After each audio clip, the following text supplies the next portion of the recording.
யூத கலாச்சாரத்தின் பிரகாரம் 3 வகையா என்ன பண்ணும், திருமணம் நடக்கும். முதல்ல பேசி வச்சுக்கிறது, 2வது என்கேஜ்மெண்ட் நிச்சயதார்த்தம், 3வது திருமணம். இந்த முதல்ல பேசி வச்சுக்கிறதுங்கிறது சின்ன வயசுலயே பேசி வச்சுப்பாங்க. 2வது நிச்சயதார்த்தம் அப்படிங்கிறது 2 பேரும் சேரதான் மாட்டாங்களோ தவிர, நிச்சயதார்த்தம் என்பது அவங்களுடைய திருமணம் முடிந்ததுக்குண்டான ஒரு அத்தாட்சி. நிச்சயதார்த்தமே நடந்து ஒரு திருமணம் நிக்குதுன்னா அது விவாகரத்து வாங்குற மாதிரி தான். அந்த அளவுக்கு அது ஈக்குவல். ப்ராப்பரா விவாகரத்து நீங்க வாங்கி தான் என்ன பண்ணணும், அடுத்த ஒரு காரியத்துக்கு மூவ் ஆகணும். ஏன்னா இப்ப நம்ம உலக பிரகாரமா நிச்சயதார்த்தம் நடந்து ஒரு திருமணம் நின்று அது ஒரு பெரிய பிரச்சனை கிடையாது.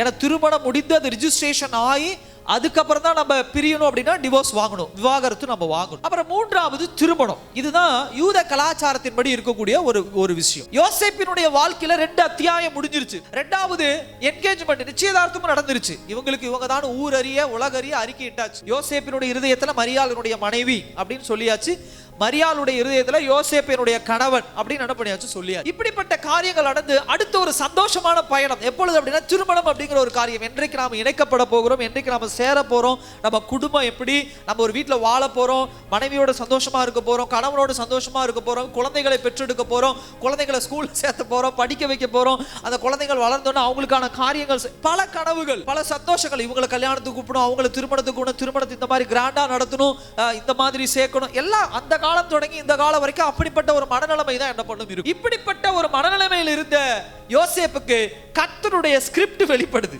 கர்த்தர் யோசேப்பை குறித்து எழுதி வைத்திருக்கிற திட்டம் ஒன்று வெளிப்படுகிறது.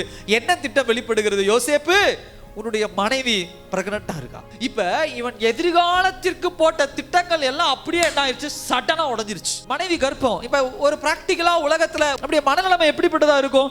பத்திரிக்கை வச்சிருக்கலாம், ஊர் உலகத்திட்ட சொல்லியிருக்கலாம், அது நகையை வாங்கியிருப்பீங்க, ட்ரெஸ்ஸை வாங்கியிருப்பீங்க, ஃபோட்டோ ஷூட்டுக்கெல்லாம் நடத்தியிருப்பீங்க, என்னென்னமோ திட்டங்கள் போட்டு அது உடையும் போது நீங்கள் உங்களுக்கு எப்படி இருக்கும்? அது ஏற்றுக்கொள்ள முடியாது. யோசேப்புக்கு அப்படிப்பட்ட ஒரு சூழ்நிலை. அது எப்படி விஷயம் வருது அப்படின்னு சொன்னால், மோஸ்ட்லி அந்த இடத்துல உலகம் முழுதும் அறியலை, மரியாளுடைய ஊர் ஃபுல்லாக அறியலை, ஈவன் மரியாளுடைய அப்பா அம்மா அறிந்தாங்களோ அறியலை. ஆனால் யோசேப்புக்கு அந்த விஷயம் எப்படி தெரியுது அப்படின்னு சொன்னால், 99.9% யார் சொல்லியிருப்பா? மரியாள் தான் சொல்லியிருப்பா. அப்ப மரியாள் யோசேப்பை சந்திச்சு பேசும்போது, எங்க நான் பிரெக்னண்டா இருக்கிறேன் அப்படின்னு சொல்லும்போது, அந்த அம்மாவுக்கு என்ன எபிசோடு நடந்ததுன்னு தெரியும். காப்ரியேல் வந்தது, காப்ரியேல் சொன்னது, உன் வயிற்றில் ஒரு குழந்தை பிறக்க போகுது, பரிசுத்த ஆவியானவர் வந்து ஒரு குழந்தைய உருவாக போறாரு.